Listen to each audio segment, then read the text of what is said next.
반갑습니다. 27일 수요일 새벽 하나님께 올려드립니다.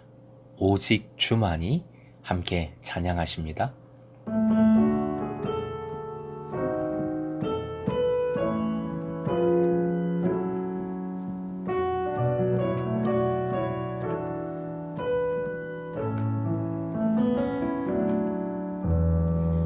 나의 영혼이 잠잠히 하나님만 바라며 나의 구원이 그에게서 나는 도다. 나의 영혼아 잠잠히 하나님만 바라라. 나의 소망이 저에게서 나는 도다. 오직 주만이 나의 반석, 나의 구원이시니.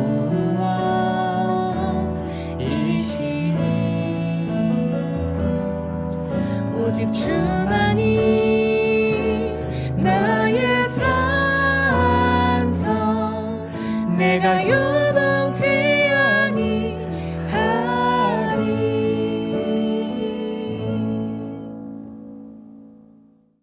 오늘 말씀은 창세기 38장 1절 2절입니다. 함께 읽겠습니다. 그 후에 유다가 자기 형제들로부터 떠나 내려가서 아둘람 사람 히라와 가까이 하니라. 유다가 거기서 가나안 사람 수아라 하는 자의 딸을 보고 그를 데리고 동침하니. 오늘의 기도 제목, 선하신 능력으로 인도하시는 주님을 따를 때 어제보다 오늘이 더 변화된 삶을 살게 하소서. 선하신 능력으로 인도하시는 주님을 따를 때 어제보다 오늘이 더 변화된 삶을 살게 하소서. 본문의 직접적인 해설은 큐티집을 보시길 바랍니다. 그리고 오늘 이 시간에는 38장의 서론격으로 38장의 의미, 창세기 전체에서 38장이 갖는 의미를 상고해 보고자 합니다. 이제 숲을 보는 방식으로 말씀을 묵상하고자 하는 것이죠. 사실 38장은 생략되더라도 아무 문제가 없습니다. 아니, 생략될 때 더 순조롭게 37장에서 39장으로 요셉의 이야기가 잘 이어집니다. 왜 38장은 그 중요한 낄끼빠빠 잘해야 되는데 왜 갑자기 이렇게 끼어 들어왔지?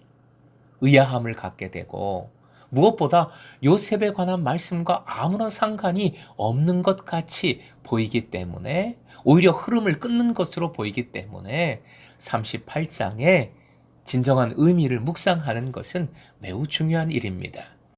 이렇듯 전혀 상관없는 것처럼 보이지만 유다와 다말 이야기는 요셉에 관한 말씀, 아니 창세기 전체를 이해하는데 매우 중요한 기여를 합니다. 먼저 형식적인 측면에서의 기여 두 가지입니다. 첫째 기여는 긴장감을 불러일으켜요. 그래서 몰입감을 아주 극대화합니다. 성경이 참 드라마틱합니다. 말씀의 그 흐름이 참 재미있어요.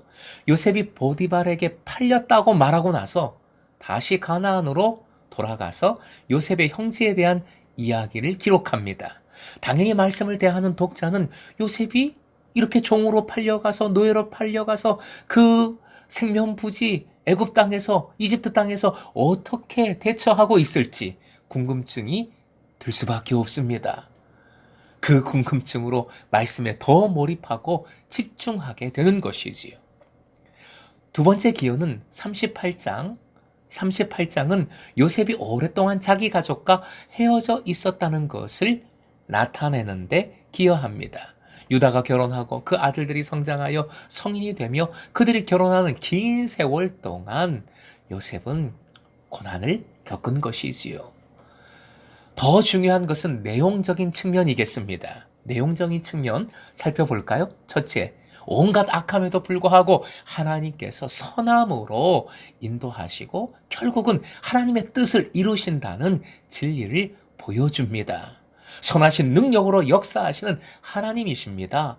야곱은 자기 아버지 이삭을 속였고 다음에는 야곱이 자기 아들들 즉 유다에게 속임을 당했는데 이제는 유다 자신도 자기 며느리에게 속게 됩니다. 이 세 가지 일화 모두 염소와 옷에 관한 물품들이 속이는 데 사용되었다는 공통점도 있어요. 중요한 것은 불의한 행위는 반드시 바로 잡아진다는 것과 불의를 저지르는 자는 자기의 잘못을 깨닫고 인정하게 된다는 사실입니다. 이는 하나님께서 이렇게 합력하여 선을 이루어 주시는 것이고 선하신 능력으로 역사하심을 증명해 주고 있는 것이지요. 38장 26절에 유다가 다말은 나보다 옳다라고 고백하고 시인하는 장면이 그것을 명확하게 보여줍니다. 동일하게 요셉의 형들도 모두 요셉에게 저지른 자신들의 죄를 인정하게 될 겁니다. 미리 확인해 볼까요? 창세기 42장 21절 화면 보시고 함께요. 그들이 서로 말하되 우리가 아우의 일로 말미암아 범죄하였도다. 그가 우리에게 애걸할 때에 그 마음의 괴로움을 보고도 듣지 아니하였으므로 이 괴로움이 우리에게 임하도다. 이는 하나님께서 그 선하신 능력으로 주님의 뜻 반드시 이루심을 보여줍니다. 또 한 가지 측면이 바로 이 선하심 속에서 변화되는 사람의 모습입니다. 즉 유다가 변합니다. 그는 요셉을 노예로 팔자고 제안하고 그를 팔아 돈을 번 사람입니다.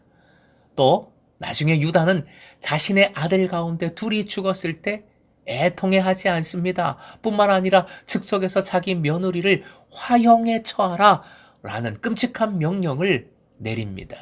무정하고 무서운 사람이 유다였어요. 이랬던 유다가 창세기 44장에서는 완전히 다른 모습을 보입니다. 총리인 요셉이 술수를 써서 동생 베냐민을 이집트에 남기고자 했을 때 유다가 간청한 말이 이렇습니다. 창세기 44장 33절이요. 저 아이 대신에 소인을 주인 어른의 종으로 삼아 여기에 머물러 있게 해주시고 저 아이는 그의 형들과 함께 돌려보내주시기를 바랍니다. 34절 같이 읽을까요? 저 아이 없이 제가 어떻게 아버지의 얼굴을 뵙겠습니까? 그럴 수는 없습니다. 저희 아버지에게 닥칠 불행을 제가 참아 볼 수는 없습니다. 전혀 다른 유다의 모습입니다.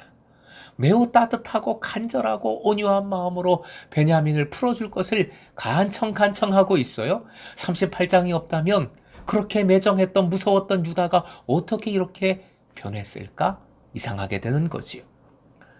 사랑하는 금성의 제자 여러분, 아브람은 아브라함이 되며 야곱은 이스라엘이 됩니다. 공방진 아이였던 요셉은 형들을 모두 용서하고 가정을 회복시키며 세상을 구하는 구원자가 됩니다. 본문처럼 욕정대로 살면서 자기 마음대로 했던 매사에 매정했던 유다는 후에 아버지의 슬픔을 헤아릴 줄 아는 사람, 형제를 위해 자기 목숨을 바치는 사람으로 변화됩니다. 그리고 무엇보다 그리스도의 계보를 잇게 되지요. 변질이 아니라 변화를 이끄시는 하나님의 선하신 능력이 있음을 믿으시기 바랍니다. 하나님은 우리를 사랑하시지요. 그러나 우리가 그 자리에 머물러 있기를 원하시지 않습니다. 하나님의 선하신 능력을 믿는 자는 변화됩니다. 성숙해집니다. 오늘도 내 마음대로, 내 성질대로, 내 욕정대로 살아가는 것이 아니라 오직 선하심으로 인도하시고 역사하시는 주님과 동행함으로 조금 더 변화된 삶, 성숙해진 삶, 그래서 조금 더 행복한 삶을 살아가시길 주님의 이름으로 축원드립니다.